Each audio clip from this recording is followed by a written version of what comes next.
21st Precinct, Sergeant Lyons. You caught a what? A burglar lady? With a butcher knife? Well, where is this? Where? You are, by transcription, in the muster room at the 21st Precinct, the nerve center. A call is coming through.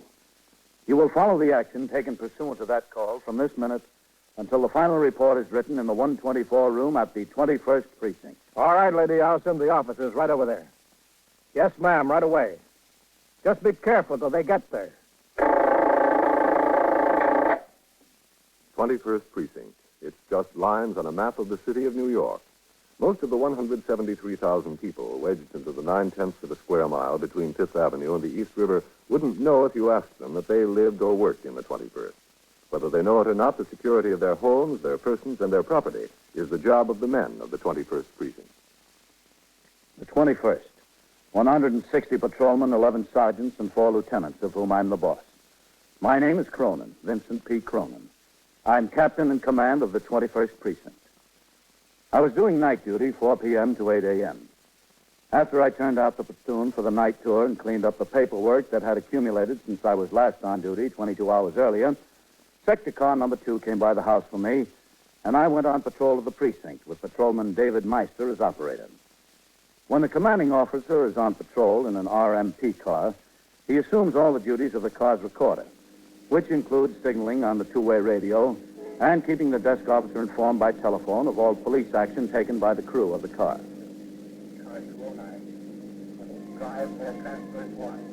Pull over the next call box, Meister. I want to ring in. Yes, sir.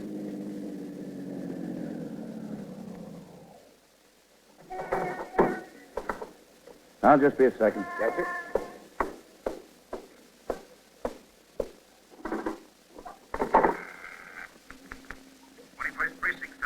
Captain Cronin, box 14. Yes, sir. I'll be in a little while, Sergeant. There's a man named Doyle coming by to see me. Now, you tell him that he can wait till... We just had a call. A woman's holding a burglar at the point of a butcher knife. 613 East 92nd Street, apartment 2B. 2B? Yes, sir, that's right. We're right near there. We'll roll on it. Yes, sir. Excuse me, would you, officer? Yeah, what is it, sailor? Where's the subway, Well, please? you walk 2 blocks over here to Lexington, 1 block down to 86th Street. Would that take me to the Brooklyn Navy Yard? Well, you asked the station agent there. We've got an emergency call. Oh, I'm sorry, sir. What much obliged? 613 East 92nd, Meister. Yes, sir. The call just came over the air. Let's go.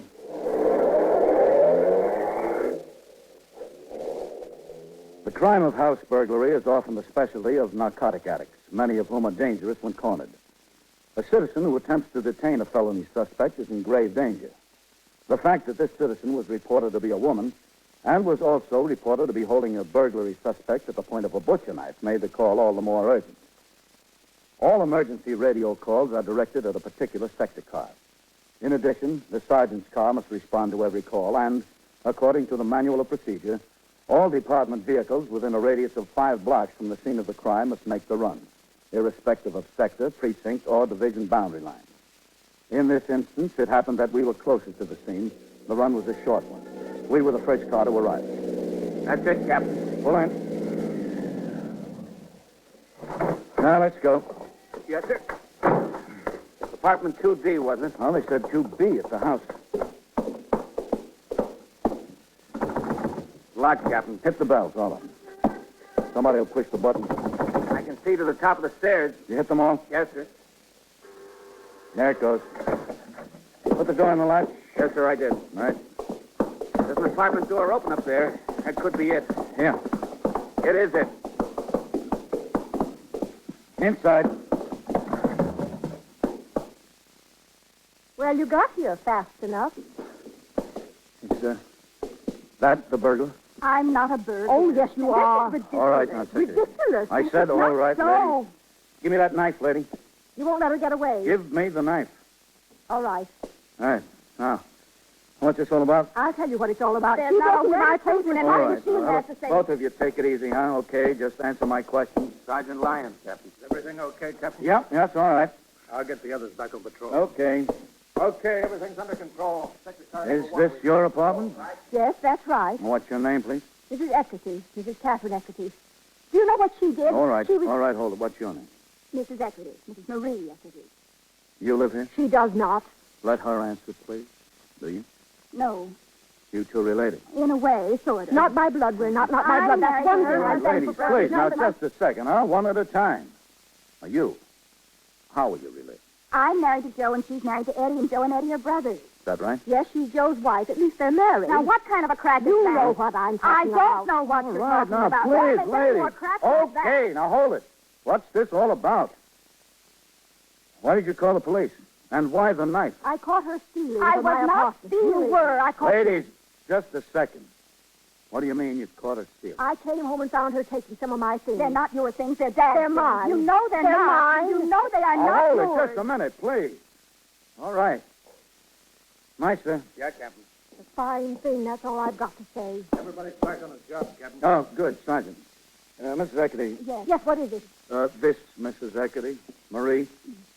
You wait in the kitchen with the sergeant, please. I want to talk to your sister-in-law. I don't know why I should.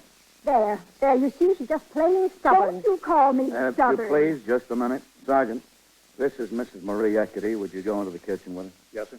Miss? All right. Don't let her get away now. Don't worry about that. I'm not going to get away. What do I want to get away for? Shut the door, Sergeant. Okay, Captain. All right, now, Mrs. Eckety. What do you say happened? She was trying to rob my apartment. I caught her. Look, let's start a little further back than that. I'll start any place you want. Meister. Yes, sir. Pay attention to this conversation. You may need it in court. Sure, Captain. Hello, Captain. What have we got? All right? Lieutenant King? Meister. Well, this is certainly getting involved, isn't it? You called the police, Mrs. Eckety. This is Lieutenant King. He's in charge of the 21st Squad Detective. How do you do? How are you? The call was a signal 30. A burglar was being held. In the kitchen. It's his sister-in-law, man. Oh? But she's a burglar. She was trying to rob me. I sent her in with Sergeant Collins, Matt. I couldn't get a straight story with both of them in here. I was willing to tell you a straight story. Well, what did happen, Mrs. Eckety? Well, you see, I was out to the movies. I go once a week, every Monday night when my husband's working. And she knows it. It's been a habit. Well, tonight I went and I didn't realize that I'd seen the picture. So I left after the cartoons. When I came home and opened the door, she was in the apartment. How do you like that? Well, how did she get in? I don't know. I don't have any idea. Did you ask her? That didn't matter. All that mattered was she was in. She was in here, and she was going through the drawers of that chest there. That one right there. As a matter of fact, she broke the lock of the top drawer. She admitted it. That much she did. She admitted it. Well, what did she say she was after? Doesn't make any difference, does it? She broke into my apartment. That's a crime. She's your sister-in-law, Mrs. Eckety. Why did you find it necessary to threaten her with a knife? Well, she was robbing the place. I came in and I said, "What are you doing here?" She started to go. I said, "I'm going to call the police." She said, "All right, call them." She sat right down in that chair there, just as bold as you please, and said, "Call them." So I did. And why did you need the knife? Well, you know what she'd do. I thought she might leave or try to hit me, so I went in the kitchen and got the knife, and then I called on the telephone. Seems obvious that you and your sister-in-law don't get along very well. That's no fault of mine, I assure you. I've tried for years. For years I've tried. Anybody can tell you. Your husband's name is Eddie, as is Joe. Is that right? Yes. How do they get along, Mrs. Eckety? Well, all right, I suppose. After all, there's blood between them. They're brothers, and there's the business. They're partners in it. Oh? What kind of business They is have trucks, and they have a contract with some of the newspapers to take the papers out to certain towns in the suburbs. You know, it's only a small business. They have 4 trucks, and they drive themselves and hire 2 other drivers for the others. That's where they are now working. The morning newspapers come out at night, you know. Yeah, I know. Now, Mrs. Eckety, this trouble didn't start just because you came home and found your sister-in-law in your apartment. What's the real trouble, Mrs. Eckety? Now, I'm glad you asked me that, Captain. There is a real trouble. She has alienated the affections of my father-in-law, my husband's father. That's what she did.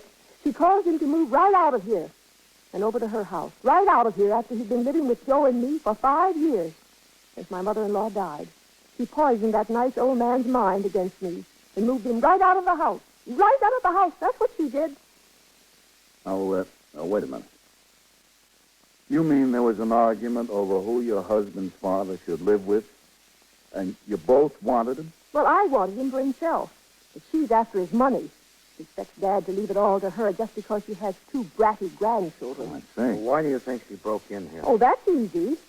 My father-in-law left some war bonds in my safekeeping. She came here to get them, that's why. Not only war bonds, but my mother-in-law's jewelry. The diamond pin and the ring. Look, Mrs. Eckety, this is just a family squabble. You're not interested in having her arrested. Who said I'm not? Why do you think I called the police? I want to get this settled once and for all. All right, we'll get it settled. You stay here. I'm not going anyplace. We'll talk to her. I might you come along with us. Does it? I'm just supposed to wait here? That's right. All right, if you say so. Okay, Sergeant. Yes, sir. You can get back on the job. Yes. Hello, Lieutenant. Sergeant. Okay, I'll get rolling. Sergeant, Yes, sir? Vitale was talking to one of the neighbors. Take a look for him in the hall. Tell him I want to see him. Sure, Lieutenant. You want this closed? Yes. Mrs. Eckety, this is Lieutenant King. Oh. How do you do? I'm glad to meet you. How did you get in here, Mrs. Eckety? With a key. Where'd you get the key? From Dad, my father-in-law. Is it his? Well, he used to live here, you know, before he moved in with us. And how did he happen to keep the key? She said he should, in case he ever wanted to stop over.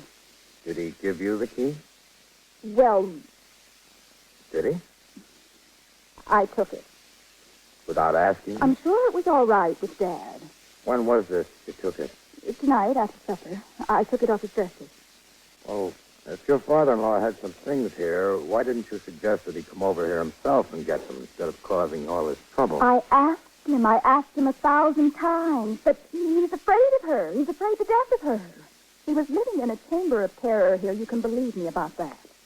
How old is your father-in-law, Mrs. Eckety? Oh, about 70, 71, I think.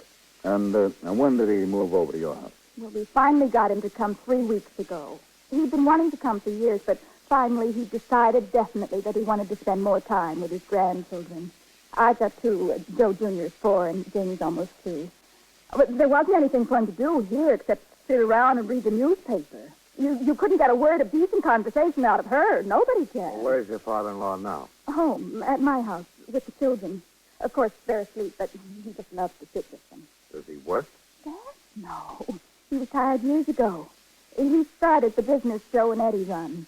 They have contracts to deliver newspapers to dealers in the suburbs. Yes, we heard about them. It's a nice little business, and they both work very hard, I'll say that. And her husband, Eddie, is a very nice and easy to get along with. Nothing like her. I understand your father-in-law has a little money. Well, he worked hard all his life, and he's comfortable. That's just the trouble. She's trying to get her big fat hands on it, and I'm not going to be the one to let her. You see, didn't I tell you? You were listening. It's my house, isn't it? If you can call her All a right, house. ladies. You're a stealing, conniving little... Okay, Don't now. you call me names. Don't you dare call me. Lady, that's about enough, huh? Now cut it out. Please. Well, this is some treatment I'm getting after all the trouble I've been through. There are people with bigger troubles, Mrs. Eckety. I'd sure like to know who. Well, I would imagine, for instance, your respective husbands. Although the circumstances seemed to indicate little more than a family argument, Mrs. Catherine Eckety insisted on making a complaint. And to get the matter straightened out, both women were taken to the station house in the custody of David Meister, the first officer on the scene. If an arrest developed, it would be his case. At 9:20, I returned to the station house and walked into the muster room where Lieutenant Gorman was desk officer and Sergeant Lyons now had telephone switchboard duty. I walked around the desk to sign the block. All right, stop by there before the end of the tour. Captain? Hello, Sergeant. Yeah, I want you to check it again. Lieutenant. Captain. What's doing, Red? Oh, the teletype order, Captain. A conference of all precinct commanders in the lineup room, 240 Center Street at 1 p.m. Thursday. I put a copy on your desk. Okay, good. Excuse me, is this where I go? Step right up to the desk, sailor. Oh, yes, sir. What's the trouble? Listen, I think somebody stole my wallet. What do you mean, you think? Say, sailor, didn't I give you directions how to get to the Lexington Avenue subway a little while ago? You wanted to go to the Brooklyn Navy Yard? Well, yes, sir. What happened? Well, I was on my way, all right. I was walking to the subway, and I passed this bar, and I decided to stop in and get a beer. I was thirsty. Is that where you lost your wallet? I think so, yes, sir. Well, you said somebody stole it. Well, I got to talking to a couple of people in there, a man and a girl. They were an interesting couple. You think they stole it? I don't know. See, I was talking to them, and she was leaning on my shoulder, and he told a joke, and we all died laughing, and that's all. All I know, it was gone. I got to the subway, and I wanted to get some tokens, and I had about $40 in there. Over $40. Where is this bar? Well, that's just the trouble. I don't remember exactly. I tried to think which way I came. I walked back and I tried to find it. See, I don't know New York very good. I couldn't locate it. You spoke to me on the corner of 87th Street and 2nd Avenue. Did you follow my directions when you walked to the subway? Well, I was... Sergeant, who's catching upstairs? Dan Goldman, Lieutenant. All right. I'll tell you what to do, sailor. You see that door over there? Yes, sir. You go through that door and upstairs to the detectives. Ask for Detective Goldman. Yes, sir. He'll take care of you. Will he try to find my wallet? If you can find the bar you were in. Through that door. That's right, and upstairs. Thanks a lot, sir. Much obliged. Red, ring up to Goldman. Tell him I gave the boy directions to walk across 87th Street, down Lexington, 1 block to the subway station. From 87th and 2nd? Yeah, that's right. Sergeant. Yes, sir. Sergeant, will you ring the detective? Okay, yeah. Yes, Captain? Patrolman Fowles working the first platoon. When he comes into the house, tell him I want to see him. Yes, sir. Oh, and check the surgeon's chart. If it's Dr. Ullman on reserve tonight, get him on the phone for me. Yes, sir. Let's stop over at the switchboard a minute, huh? Yes, you want? Hello, Vitelli. Sergeant. Hello, Captain. Where are they, anyway? Upstairs, Mr. Reggedy. Oh. Would you ring upstairs for Lieutenant King, Sergeant? Yeah, sure. Are those his 2 daughters-in-law, Stansby? Yes. I'm Captain Cronin, Mr. Reggedy. Oh, how are you? I don't know. I can't understand what goes on between those two. Why can't they get it straightened out? That's what we brought you in here for, to help get it straightened out. You want to take it on the extension back here, V? Yeah, okay. Excuse me a minute, Mr. Eggety. Yeah, sure. Take it behind there, will you? Listen, Okay. Captain, what am I going to do about Hello, these two? Yeah, I've got it. I don't know, Mr. Reggedy. It's right been downstairs. going on like this for years. Well, I guess this will put an end to it one way or the other. No, I don't know. With police and detectives, I don't know. Captain, Lieutenant King wants to know if he can talk to Mr. Eggety in your office a minute. Yeah, sure. It's all right. He'll be right down. Well, come on, Mr. Reggedy. You know, I try to be impartial. I try to like them both. Go right ahead, Mr. Reggedy. Thank you. Thanks. I don't know. All I ask is that I live out my last few years in peace. That's all I want. Sit right down here, sir. Half the time they don't speak, and when they do speak, they fight until they don't speak again. When this detective came to the house to get me, I knew what it was. As soon as he said he was a policeman, I knew the two of them were at it again. I had to get a neighbor woman to come in and sit with my grandchildren while I came over here. You know, a man is entitled to have 2 sons, and he's entitled to have 2 daughters-in-law. Now, why can't the atmosphere be peaceful? That's all I want. Live and let live. Oh, excuse me. Sure. 21st Precinct, Captain Cronin. Sergeant Lyons on PS, Captain. It's not Dr. Ullman who's on reserve tonight. Want me to try and get hold of the surgeon who is? No, that's all right. I want to talk to Dr. Ullman personally, but no, it'll keep. Yes, sir. Come in, Matt. Hello, Captain. Chief, Lieutenant. Matt, this is Mr. John Eckety, Lieutenant King. How do you do? How are you? Sailor, come in here a minute. Yes, sir, Lieutenant. Tally, this is Seaman First Class Carl Donowitz. Yes, sir. Looks like somebody lifted his wallet in a bar somewhere between 87th and 2nd Avenue and the 86th Street station of the Lexington Avenue line. He doesn't know exactly where the bar is. Yes, sir. Goldman took the squeal from him, but he's tied up right now. You go out and see if you can find the bar and find the wallet. Okay, Lieutenant. Come on, Sailor. Yes, thanks, Lieutenant. All right. How'd you get there? Walk across 86th? You seem to be very busy here tonight. It's always busy, Mr. Eckety. Where are they? Upstairs? Katie and Marie? That's right. They're upstairs.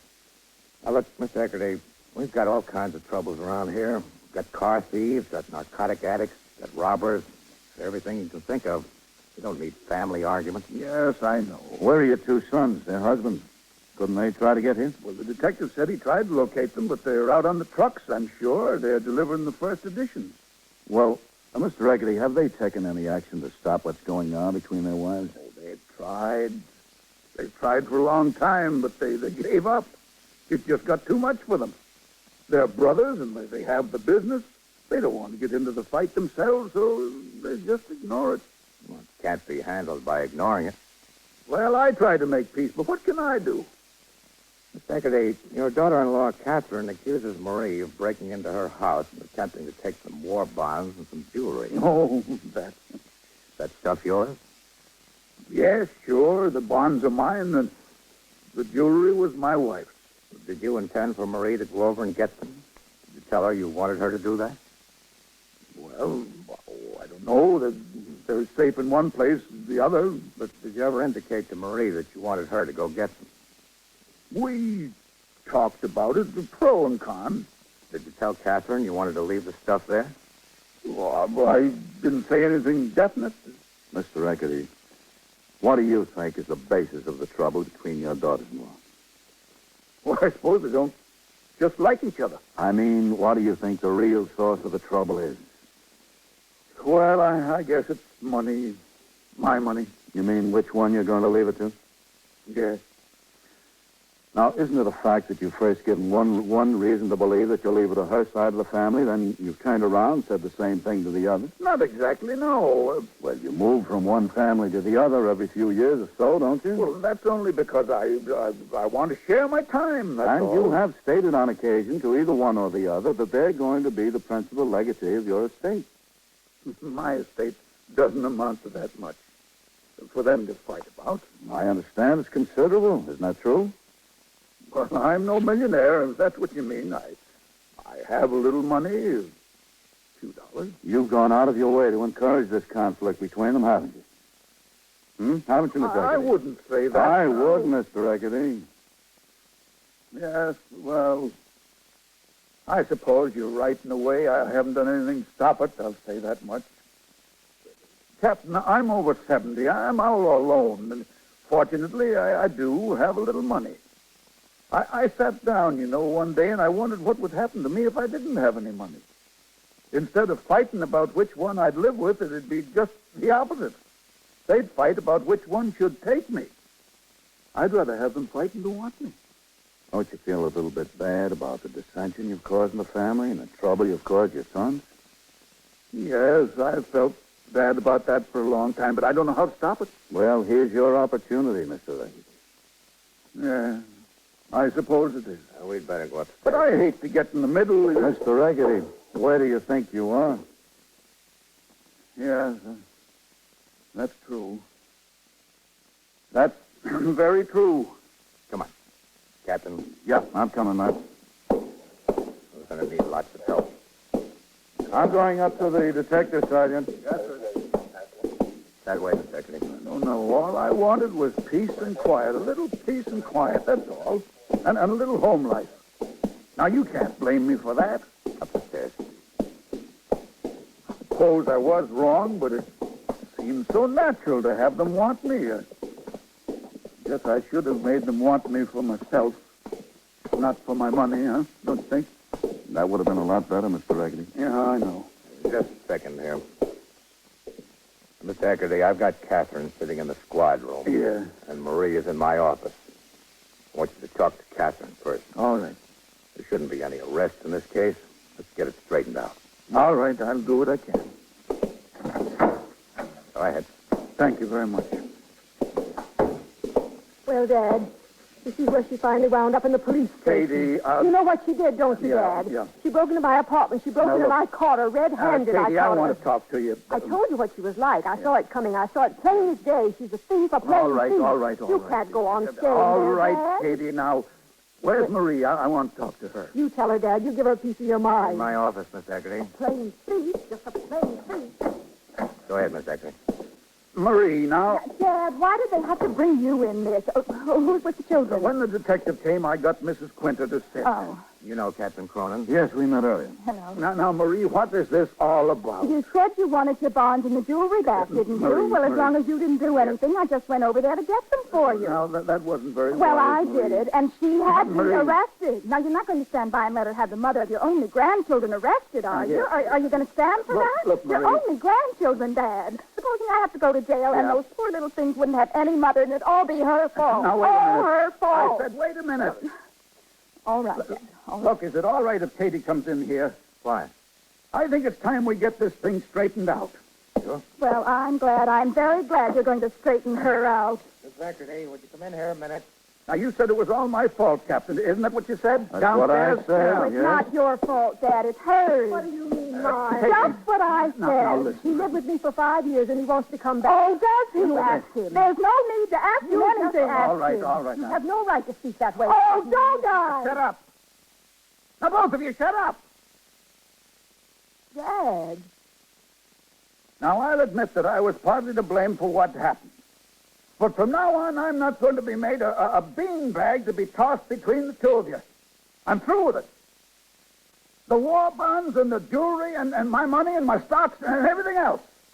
You'll both get your share in time. So don't worry about it. Now, good night. And thank you, gentlemen. Dad, wait. For what? Where are you going? I'm going to YMCA to live in peace and quiet. Dad, we better stop Now, him. wait a minute. You've got some unfinished business here. But he's going to the Y. You want to forget about this whole thing? Well, I don't You know. don't hurry, you'll be checked in at the Y. Come on, Marie. I'm coming, Dad. You think the situation is cured, Captain? Well, at least a step has been made toward recovery. Excuse me. Sure. 21st Squad, Lieutenant King. Hello, Lieutenant. This is Carl Donowitz. You know the sailor? Oh, yeah. Well, the detective Vitale told me to call. He caught the man and lady that took my wallet. They took it out of my pocket in the bar, all right. The man still had it on him. Detective Vitale asked me to ask you to send the car to bring him in. Well, where are you? It's 194 East 87th Street, in the bar. All right. Tell him we'll be there right away. Yes, sir, Lieutenant. I'll tell him. Okay. What is it, Matt? What do you got? A crime, Captain. A real honest-to-goodness crime. 21st Precinct, Sergeant Lyons. What do you mean missing? Lost? Well, how old is the little girl? 4.5, huh? Well, who's she with? With her mother? Yeah? Well, where is this? And so it goes. Around the clock, through the week, every day, every year. A police precinct in the city of New York is a flesh and blood merry-go-round. Anyone can catch the brass ring, or the brass ring can catch anyone. 21st Precinct transcribed, a factual account of the way the police work in the world's largest city, is presented with the official cooperation of the Patrolmen's Benevolent Association, an organization of more than 20,000 members of the Police Department, City of New York. James Gregory in the role of Captain Cronin, Ken Lynch as Lieutenant King. Featured in tonight's cast were Abby Lewis, Elaine Ross, Bill Quinn, Nathan Adams, Bill Smith, Santos Ortega, and Wendell Holmes. 21st Precinct is written and produced by Stanley Niss. Art Hannah speaking.